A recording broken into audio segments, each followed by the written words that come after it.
நம பார்வதீவதையே ரர மகாதேவா. ஞானமே வடிவாகிய ஞானமா நடராச பெருமான் திருவருளையும் சித்தாந்த சைவத்தின் ஆதி பரமாச்சாரியார் ஸ்ரீ மெய்கண்ட தேசிக உத்தமருடைய ஒருவர்களையும் திருக்கைலாய பரம்பரை மெய்கண்ட சந்தானம் திருவாவூர்துறை ஆதீனம் ஸ்ரீ 24வது குருமகா சன்னிதானம் அவருடைய குருவர்களையும் அடியேன் முதற்கண் முக்கரங்களால் வணங்குகிறேன். நாம இந்த மானிடப் பிறவி எடுத்ததன் பயனே இறைவனை வழிபட்டு நல்ல கதி அடைவதற்காகத்தான். இதை மானிடப் பிறவி தானும் வகுத்தது மனம் வாக்குக்காய ஆனிடத்தைந்தாடும் அரண்பணிக்காக அன்றோ வானிடத்தவரும் மண்மேல் வந்து அறந்தன்னை அர்ச்சிப்பர் ஊனெடுத்துழலும் ஊமர் ஒன்றையும் உணராரந்தோன்னு சிவஞான சித்தியாரில் அருளந்து சிவம் நமக்கு அருள் செய்கிறார். இதே கருத்தை புவனியில் போய் பிறவாமையில் நாள் நாம் போக்குகின்றோம் அவமே, இந்த பூமி சிவனுய்ய கொள்கின்ற ஆறு என்று நோக்கி திருப்பெருந்துறையுறைவாய் திருமாலாம் அவன் விருப்பெய்தவும் மலரவன் ஆசைப்படவும் அப்படின்னு திருப்பள்ளி எழுச்சியில மாணிக்க வாசகரும் நமக்கு தெளிவுபடுத்துகிறார். இந்த புவனியில வந்து பிறக்காம நாம நாளை வீணா போக்கிக்கிட்டு இருக்கோமேன்னு பெருமாளும் பிரம்மாவுமே வருத்தப்படுறாங்களாம். அப்படி இருக்கும்போது நமக்கெல்லாம் கிடைத்தற்கரிய இந்த மானிட பிறவி கிடைச்சிருக்கு, ஒரு சைவ சூழல் அமைஞ்சிருக்கு. அப்படி இருந்தும் நாம் அந்த வழிபாட்டை செய்யாமல் இருக்கலாமா? திருவாவூர்துறை ஆதீனம் ஸ்ரீ 24வது குருமகா சன்னிதானங்கள் வந்து கார்த்திகை சோமவாரத்திலையும் இந்த சிவராத்திரி வேளையிலையும் முறையாக சமய விசேட தீட்சைகளை பக்குவம் அறிஞ்சு கொடுப்பாங்க. நாம் குருநாதரை முறையாக திருவாவூர்துறைக்கு போய் தரிசனம் பண்ணி அவங்கக்கிட்ட விண்ணப்பம் செய்து சமய தீட்சைகளை பெற்று சரி தொண்டுகளையும் அனுஷ்டானங்களையும் முறையாக செய்து வரும் வேளையில் திருக்கோயில் நியமம், திருமுறை பாராயணம், சாத்திர விசாரணை இதெல்லாம் பண்ண நாளடைவில் இறைவன் அருளால் பக்குவ முதிர்ச்சியுற்று மறுபடியும் சன்னிதானத்திட்டே விசேட தீட்சைகளை பெற்று சிவபூசையும் எடுத்து அதை தொடர்ச்சியாக செய்துட்டு வரணும். இப்படி செய்வதனால நமக்கு என்ன பயன் கிடைக்கும் என்பதை சன்மார்க்கம், சகமார்க்கம், சத்புத்தர மார்க்கம், தாதமார்க்கம் என்றும் சங்கரனை அடையும் நன்மார்க்கம் நாலவைதாம் ஞான யோக நற்கிரியா சரி என நவிற்றுவதும் செய்வர். சன்மார்க்க முக்திகள் சாலோக்கிய சாமீப்பிய சாரூப்பிய சாயுச்சியம் என்று சதுர்த்தமாம்னு சிவஞான சித்தியாரே நமக்கு இதை தெளிவுபடுத்துது.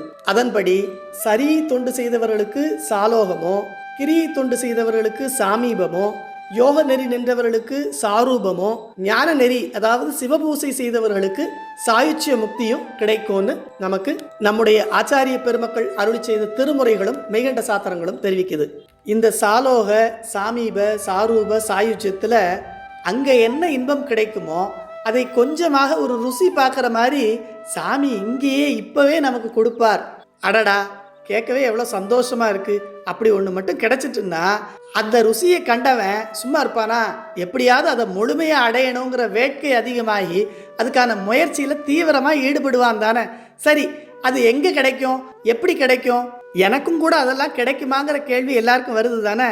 இதற்கு சிறந்த பதிலாக அடியேனுக்கு பூர்வாசிரமத்தில் மெய்கண்ட சாத்திரங்களையும் திருமுறைகளையும் பாடம் சொன்ன கோவை திருமதி ஸ்வர்ணா சோமசுந்தரம் அம்மையார் இந்த 4 வகை இன்பத்தின் ருசியாக இங்கேயே சிவபூசையில் பெருமான் நமக்கு கொடுத்தருள்வார்னு சொல்லுவாங்க. அதாவது சாமி எல்லா இடத்துலையும் தான் நிறைஞ்சிருக்கார், இருந்தாலும் நமக்கு அவரை பார்க்க தெரியல. ஆனால் எப்போ ஒரு வழிபடு மூர்த்தி வச்சு பூசை பண்ணதுக்குன்னு உட்கார்ந்துட்டோமோ அப்போ சாமி இங்கே இருக்காருங்கிற எண்ணம் நமக்கு மேலோங்கி போகுது. அந்த நேரத்தில் சாமி இருக்கிற இடமே கைலாயம் தானே. அதனால அந்த சாலோக இன்பத்தில் என்ன கிடைக்குமோ அதனுடைய முன் அனுபவமாக கொஞ்சமாக நமக்கும் அந்த இன்பம் இங்கேயே கிடச்சிருது.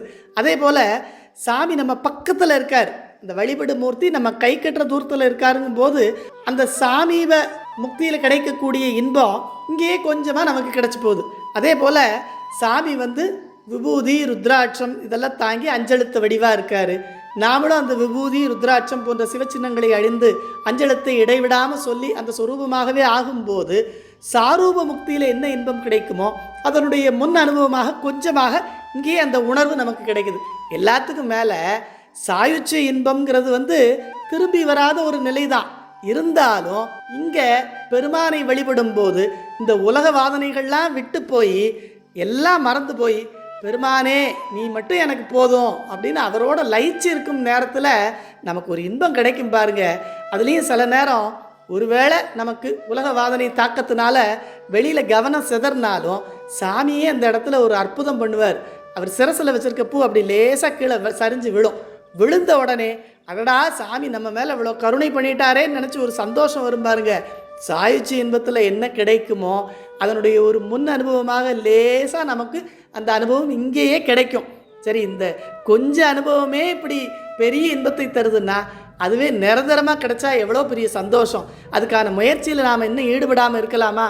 அதனால் இந்த மாதம் 15ஆம் தேதி ஞாயிற்றுக்கிழமை வரும் சிவராத்திரி அன்று இரவு 4 காலத்திலையும் நம்ம விடாது சிவபூசை பண்ணி திருமுறை பாராயணம், மெய்கண்ட சாத்திர விசாரணை, எல்லாத்துக்கும் மேலே இரவு முழுவதும் அஞ்செழுத்தை ஓதிக்கிட்டே இருந்தோம்னா பெருமானுடைய அருளால் இந்த 4 வகை இன்பமும் நமக்கு ஒரு முன் அனுபவமாக கிடைக்கப்பெற்று அதில் ஆர்வம் மிகுதியாகி பெருமானுடைய அருளாலும் நம்முடைய முயற்சியாலும் குருநாதருடைய அனுகிரகத்தாலும் நமக்கு எல்லா நலன்களும் கிடைப்பது முக்காலும் உறுதி. அதை பெறுவதற்கு குருவருளும் திருவருளும் துணை செய்யும். சிவா திருச்சிற்றம்பலம். நம பார்வதீவதையே. ஹர ஹர மகாதேவா.